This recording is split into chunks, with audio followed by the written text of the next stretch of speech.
Hallo zusammen zum nächsten Video hier auf unserem Kanal.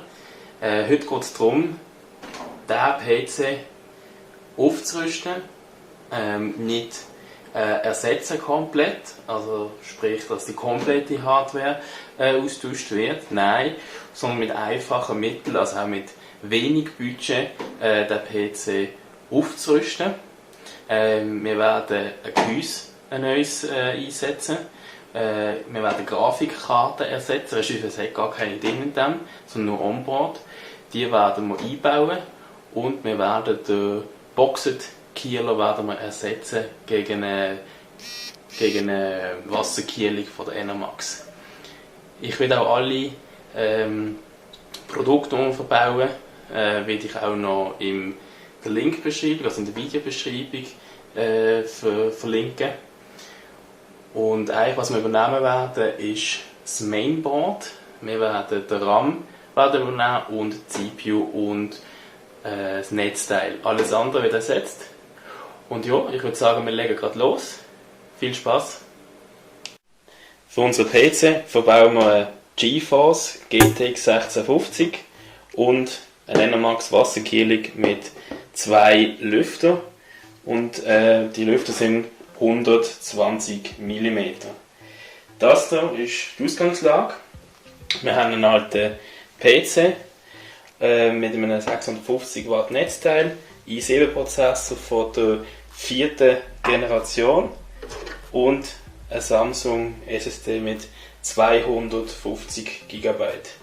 Dazu werden wir noch 2 TB HDD übernehmen und wenn es das Gehäuse noch zulässt, übernehmen wir dann auch noch den 120 mm Lüfter für den oberen Teil. Wir werden dann anschauen, wie wir es machen. Das Video sollte eigentlich zeigen, dass man auch aus Altem Neues machen kann, dass man nicht immer einen neuen PC kaufen muss, dass man mit wenig Geld, zum Beispiel Wasserkielung für bessere Durchlüftung von der CPU oder eben mit einer Grafikkarte, wenn man noch ein bisschen mehr Performance in der Grafik braucht. Ich fange im ersten Teil mal an, den PC auseinanderzunehmen, dass man eigentlich die einzelnen Komponenten wie Mainboard, CPU, RAM, das Netzteil übernehmen muss und eben die SSD, dass wir die alle mal einfach anlegen und die nachher sauber können einbauen.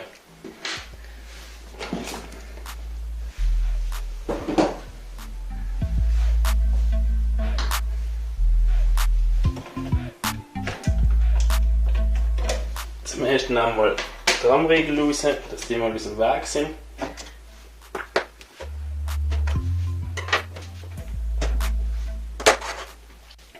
Dann die wir eigentlich mal die ganzen Komponenten abknüpfen, wie der Lüfter.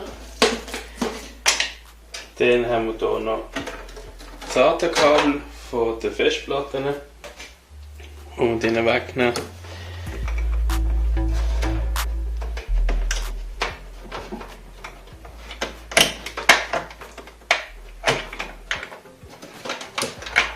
Die können wir dann später auch wieder verwenden, also die müssen wir auch nicht neu kaufen.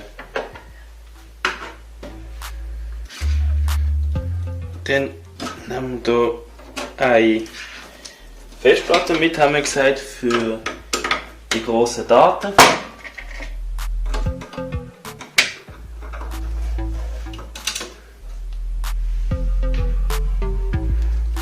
Die sind meistens hier auf der Seite einfach geschraubt.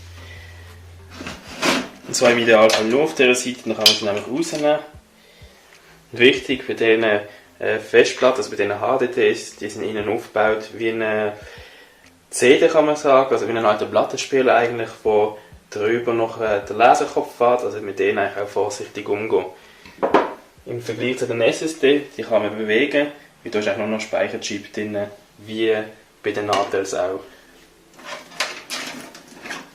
Dann tun wir hier die Hauptstromversorgung kappen.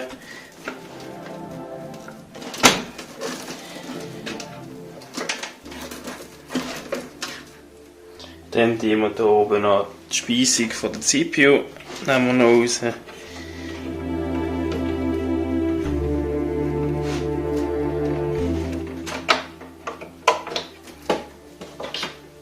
Und dann haben wir da unten noch die ganzen Anschlüsse von der USB-Audioschnittstelle vom Gehäuse und Start, Reset-Button und Anzeigelämpchen sind hier unten verbaut.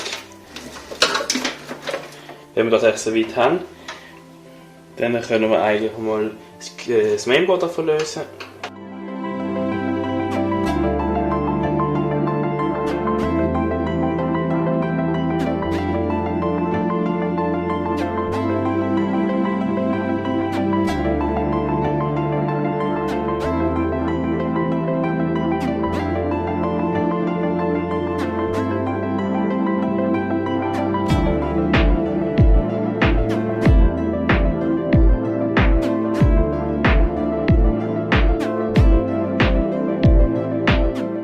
Das mal rausnehmen. Einfach auch hier vorsichtig so rausdrehen. Dann haben wir so rausnehmen. Jetzt sehen wir einmal, wie eine Hauptplatine mal aussieht. Wir haben hier die RAM-Bank und einfach können wir jetzt 4 RAM-Belegungen machen. Wir haben den Sockel, das ist jetzt ein 1155er, wenn mich nicht täusche, nein, doch ein 1155 LGA-Sockel. Da haben wir die i7-Prozessor in unserem Fall drauf. Wir haben hier verschiedene Schnittstellen, wie zum Beispiel hier PCI Express und dann haben wir noch die normalen PCIe-Schnittstellen. Hier unten haben wir die Audioanschlüsse, wir haben die USB-Anschlüsse, die nachher, oder einfach meistens auf den Gehäuse oben und unten haben. Die werden jetzt hier innen angeschlossen. Und hier haben wir die ganzen SATA-Anschlüsse für die Festplattenverbindungen. Hauptstromversorgung, die USB 3.0 Anschlüsse, die wir vom Gehäuse haben. In diesem Fall ist es noch, kann ich da so eine M-SATA-Festplatte reinmachen. Mittlerweile sind wir schon bei der M2. Also es ist ein älteres Mainboard, aber immer noch funktionstüchtig. Und eben hier können wir noch Lüfter. Jetzt hier zum Beispiel CPU-Lüfter und dann können wir bis zu 3 Gehäuselüfter das Mainboard noch unterstützen. Legen wir mal vorsichtig hier weg. Dann nehmen wir jetzt den Power Supply, also das Netzteil noch ausbauen. Das hat meistens, wenn es oben verbaut ist, haben wir hier die 4 Schrauben. Die wir jetzt alle mal lösen. Es gibt auch Gehäuse wie das hier, da ist das Netzteil unten verbaut. Da gibt es auch, dass die Schrauben unten sind, aber jetzt in diesem Fall sind auch die Schrauben eigentlich hinten, dass wir so drehen können. Dann sehen wir auch, dass hier die Halterungen sind. Es gibt auch Gehäuse und Netzteile, die die Schrauben unten haben. Das ist je nach Hersteller anders. Aber im Normalfall sind sie immer hinten.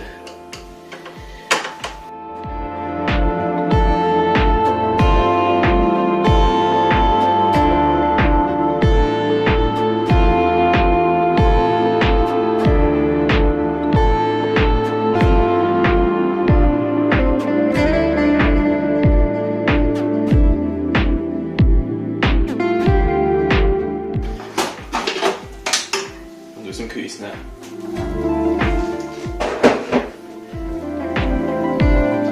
Ja, das war eigentlich das leere Gehäuse, der Lüfter. Da schauen wir später Teil an, ob der noch Platz hat, ob man den noch verbauen kann. Weil wir haben eigentlich hier vorne in diesem Gehäuse haben wir 3 Lüfter schon vorverbaut, RGB-Lüfter. Wir haben im hinteren Teil haben schon einen und von unserer Wasserkühlung werden dann oben auch noch 2 RGB-Lüfter verbaut.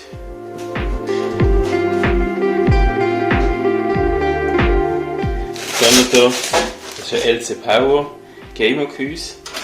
Wir haben hier die verschiedenen Anschlüsse, die vom Gehäuse schon vorgegeben werden. Das steht auch immer drauf. Hier haben wir zum Beispiel Power LED. Dann hier haben wir den Power SW, also das ist der Startbutton. Und wir haben noch die haltende LED, das heisst, was die Aktivität von der Festplatte im Moment gerade macht, wird signalisiert über LED am Gehäuse und der Reset-Button, wenn sich der PC mit aufhängen, dass man das Ganze zurücksetzen kann. Selbstverständlich haben wir hier auch noch den Audioanschluss von der Buchse, also wenn ihr mal einen Kopfhörer einstecken wollt, wäre das dafür zuständig. Und hier die USB 3.0 Schnittstelle. Dann haben wir dann für uns relativ gut Platz. Wir haben da vorne die 3 Lüfter vorhin schon erklärt, die ziehen die Luft rein zu ins Gehäuse. Zum einen zieht es hier unten durch das Netzteil, das wir hier innen verbaut haben. Die Festplatten werden hier unten eingebaut. Kann man natürlich auch auf der Rückseite, das zeige ich euch dann noch, das Gehäuse hat auf der Rückseite noch Platz für 3 SSDs. Und hier haben wir gute Durchführungen für Kabel. Dann werden wir mal anfangen mit dem Mainboard verbauen.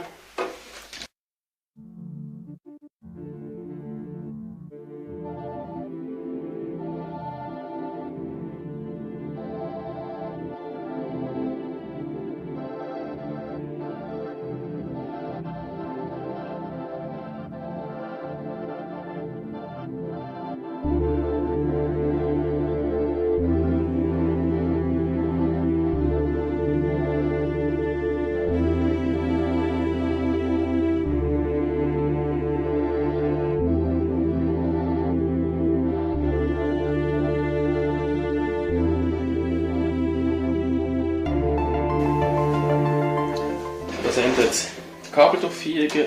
Hier haben wir den Controller, der ist zuständig für die Lüftersteuerung.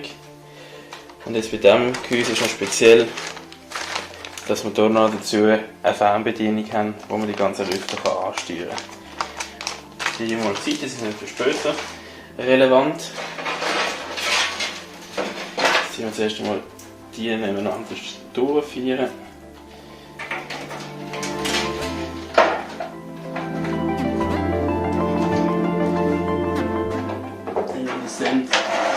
Hier unten haben wir die Einschübe. Bei diesem Gehäuse speziell, dass wir hier die Einschübe haben für 3,5 Zoll Festplatten. Das heißt, die werden wir dann nachher hier noch verbauen.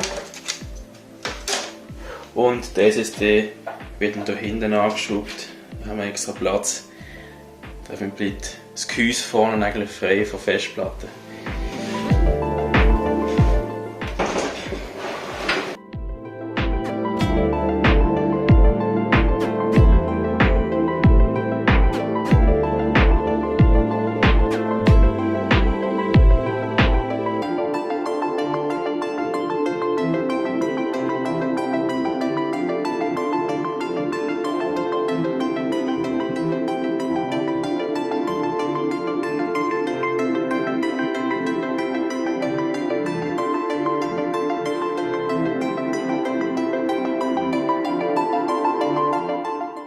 Also damit ihr dann nicht mehr mich all die Halterungen reindrehen, habe ich das mal schnell versprungen.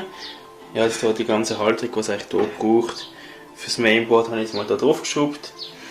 Jetzt können wir eigentlich das Mainboard drauflegen. Sehen wir ja, die Halterungen die stimmen alle. Jetzt hole ich hier noch die Abdeckung.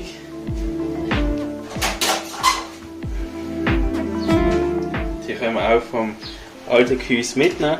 Das ist die Haltung, dass wir hier eigentlich alles schön abgedeckt haben. Dann kann man die wieder von innen her wieder da drauf drücken. So, das ist ein gefummelt gewesen, aber haben wir auch geschafft. Dann können wir das Mainboard hier schön reinfahren.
jetzt tun wir mal das Netzteil da rein, dass wir das Gehäuse aufstellen.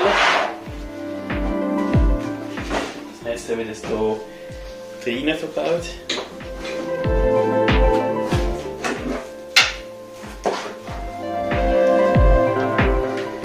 Für das wird der Lüfter gegen unten verbaut. Wieder haben wir auch eine Filtermatte drin.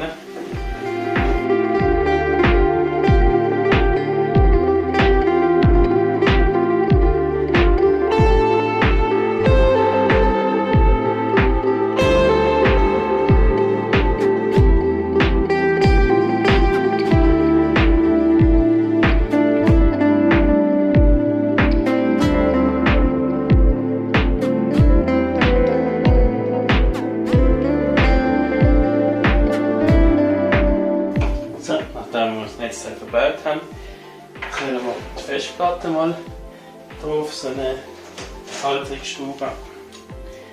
Die Festplatte kommt so.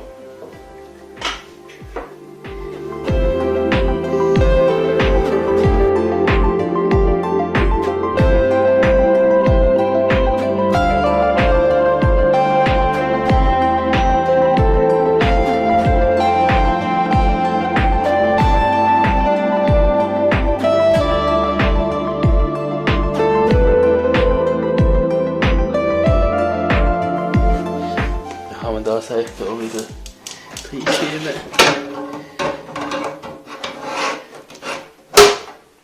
Und die Festplatte die hebt und die kann man verkabeln.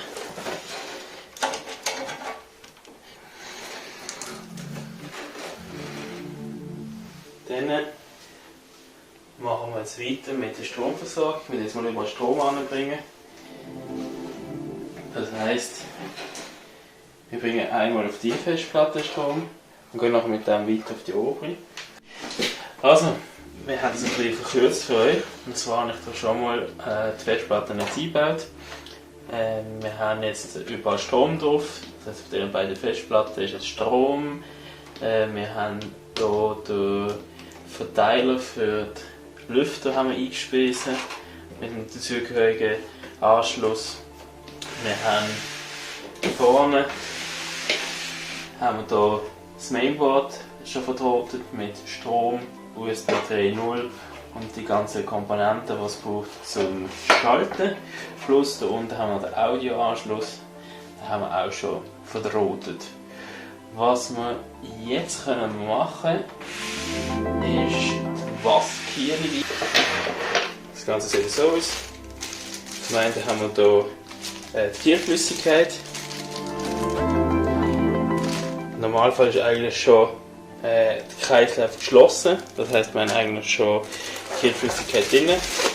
Es gibt aber bei gewissen Systemen, jetzt bei dem hier, wo man dann nachfüllen kann. Und darum haben wir hier so eine Fläschchen mitgeliefert bekommen.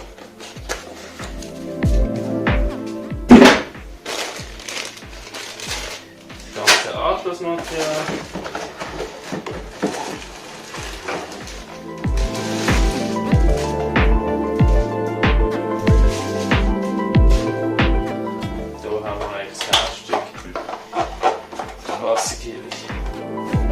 So, damit ihr jetzt mir dann nicht mehr zuschauen, wenn ich das ganze Ding in das Gehäuse reinfummle, machen wir hier eine kurze Unterbrechung und wir holen euch zurück, sobald die Wasserkühlung vollständig eingebaut ist. Es geht auch nur noch um Schrauben einbauen und beim Verdrahten, da hole ich euch wieder dazu. Also, wir haben jetzt die ganze Verschraubung, also die ganze Halterung, haben wir jetzt eigentlich schon mal reingemacht, inklusive Radiator, also wir haben uns jetzt entschieden, den Radiator vorne ins Gehäuse einzubauen. Aufgrund, wenn man hier den Radiator eingebaut hätte, wären wir zu weit unten auf dem Motherboard. Und dann hätten wir unsere RAM-Regel, die wir hier haben, nicht mehr reinbekommen. Darum haben wir uns entschieden, dass wir hier das vordere Gehäuse schnell wegnehmen und die Schrauben ersetzen mit der längeren, dass wir hier den ganzen komplette Radiator reinbekommen. So haben wir auch das Logo von der Elomax hier vorne noch, also es ist auch gleichzeitig Pumpe. Dann haben wir hier die ganzen die Lüfter, die ich hier dabei war, haben wir oben eingebaut, weil der Luftstrom zieht sie nachher hier rein und zieht nachher eigentlich die ganze warme Luft hinten und oben raus. Ich kann das einfach mal zeigen. Das kann man hier wegnehmen. So, wir sehen, dass wir jetzt hier oben die Verschraubung gemacht haben. Wir hätten eben hier nicht das Radio hier auch noch drauf machen aufgrund der Schläuche, dass man hier ins Gehäuse reinkommt. Dann haben wir hier Flex und alles. Aber das ist in diesem Ausmaß wäre das zu gross gewesen. Und dann haben wir von da hinten die Verschraubung gemacht. Das ist die Platte, die dabei ist, Backplane, wo man von hinten her verschraubt. Weil es muss ja etwas von hinten her das Mainboard mit der ganzen Wasserkühlung heben. Jetzt sind wir eigentlich so weit. Und das macht der Kielkörper, das ist der hier von der Enomax. Dass wir da eigentlich draufschrauben können. Der hat hier 2 Schrauben. Und jetzt kann man das entweder horizontal oder vertikal installieren. Das spielt keine Rolle, weil die Platte hat überall 2 Löcher, wo man sich befestigen kann, so oder so. Wir haben uns jetzt dafür entschieden, dass wir es so machen, weil dann gehen auch die Schläuche gerade schön durch und auch der Enomax-Schriftzug ist C. Zum einen müssen wir jetzt zuerst einmal Kielpaste auftragen, weil das ist jetzt hier noch nicht vor drauf gemacht worden. Darum müssen wir zuerst die alte Kielpaste, die drauf ist, wegnehmen. Das können wir am besten mit Kleenex oder so vorsichtig auf der CPU das wegnehmen. Ihr seht, da haben wir noch Reste drauf von der vorgehenden Kiel Wärmeleitpaste, also vom vorgehenden Kielkörper. Dann das vorsichtig hier wegmachen, dass der noch wieder sauber ist.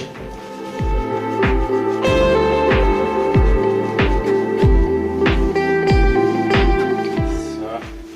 Jetzt sehen wir auch den Unterschied zuvor hat, dass es echt auch wieder schön geputzt ist, dass man wieder neue Kielpaste applizieren kann. Enomax ist das so freundlich gewesen und hat hier ein kleines Dübel schon mitgeliefert. Grundsätzlich gilt bei der Wärmeleitpaste, weniger ist mehr. Wenn man zu viel drauf tut, dann läuft das auf der Seite raus. Es gibt eine schöne Flüssigkeit in dem ganzen Gehäuse, was natürlich auch für die Leistung nicht gut wäre und für das Ganze. Jetzt müssen wir das natürlich noch aufbekommen. Wir können auch da ein bisschen etwas drauf machen.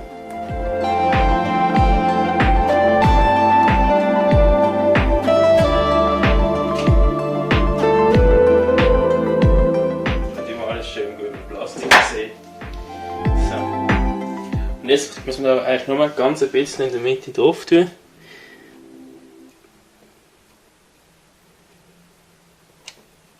Wenn es dann kommen wird. Das langt eigentlich schon. So Erbsengröße nicht einmal, weil wenn wir nachher den Kielkörper drauf tun, dann tut das eigentlich ganz schön abdrücken. Jetzt nehmen wir hier die Abdeckung weg. Nehmen wir den Schraubenzieher. Tun das hier auf die Vorrichtung drauf.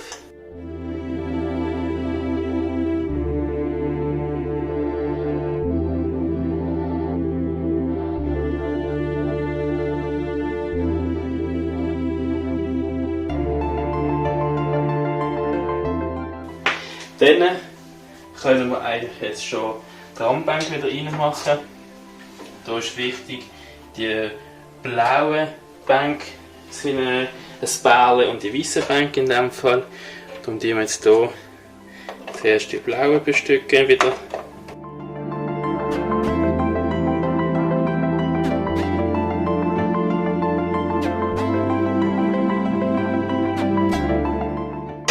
Aber hier ist wichtig, wir haben hier eine längere Bahn am Pins und hier eine kürzere. Und das sieht man auch hier innen, dass es hier der obere Teil länger ist und der untere Teil kürzer. Jetzt können wir hier die Lüftung noch anschließen.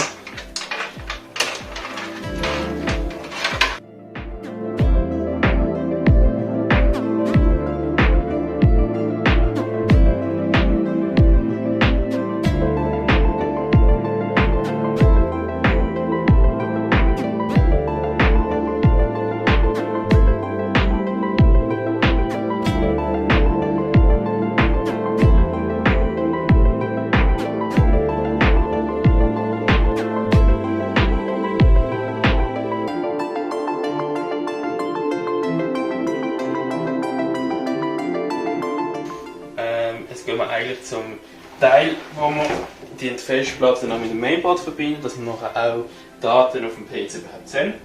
Für das haben wir hier ein SATA-Kabel.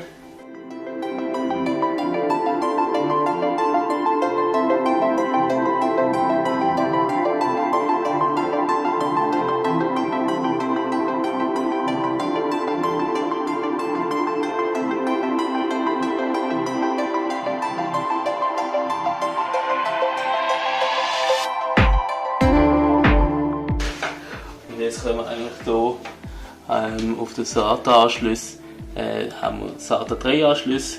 Das sind ein bisschen schneller und SATA 2 sind die älteren. Durch das wir jetzt eine relativ neue Festplatte haben, gehen wir bei beiden auf die SATA 3, das sind die weißen. Und da schauen wir auch noch, dass die SSD auf dem SATA 0 ist, das wäre der Hauptanschluss. Das wird vergeben, dass wir den hier auf 0 anschließen und die zusätzliche Festplatte auf 1.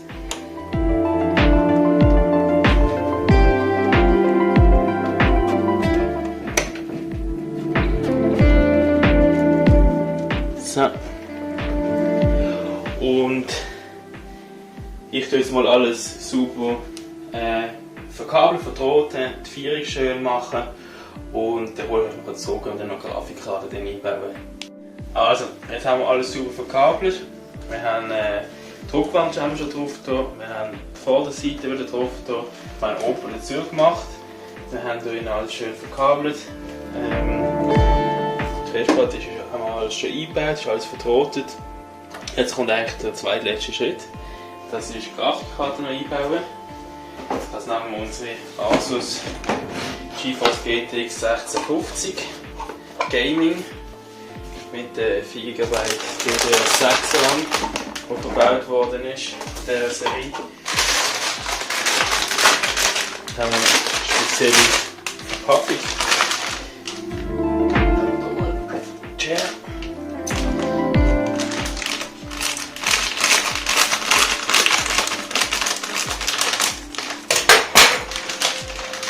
Holen wir die noch fertig zu lösen. Wie ihr seht, haben wir hier zwei Lüfter, ca. 80 mm, zweimal. Dann haben wir hier 3 Anschlüsse, kann ich mal wegnehmen, die Schutzkappe. Da haben wir zum einen einen DisplayPort-Anschluss, einen HDMI-Anschluss und noch ein bisschen für die älteren PC oder für Monitore haben wir hier noch einen DVI-Anschluss. Und zu guter Letzt haben wir noch die Schutzabdeckung vom PCI Express Anschluss.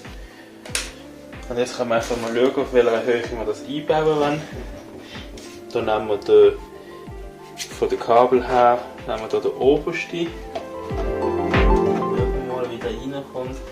Jetzt sehen wir auch, wie ich sehe es, dass wir die zweite oberste Abdeckung noch wegnehmen, den Auslass.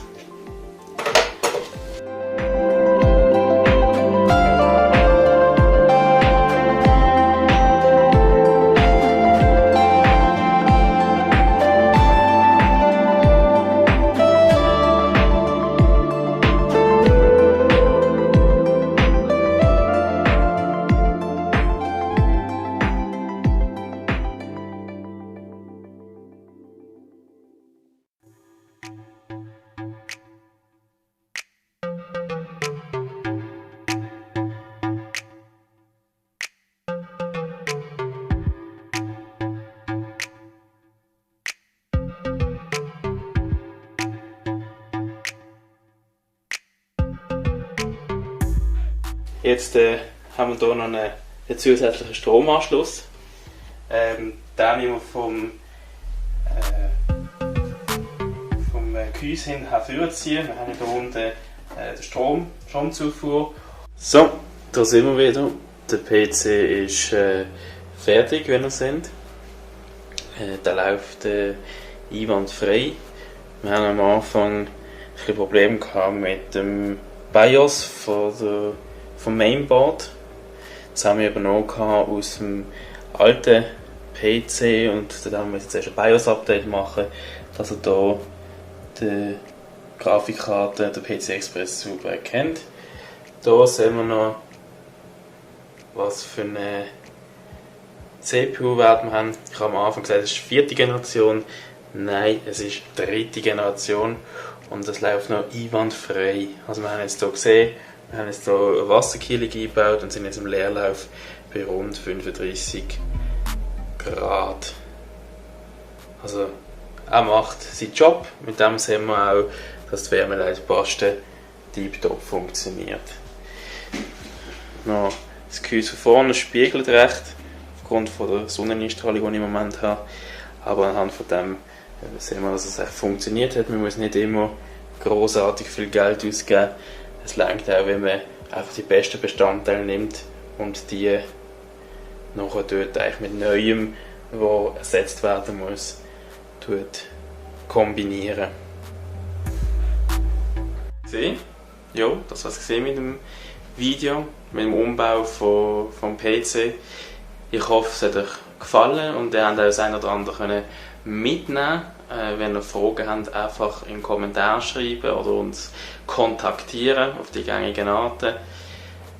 Wenn ihr irgendwelche Fragen, Anregungen, Verbesserungen habt für uns, wären wir natürlich sehr dankbar, wenn ihr uns das mitteilen oder wenn ihr zu einem Thema gerne ein Video hättet, einfach melden.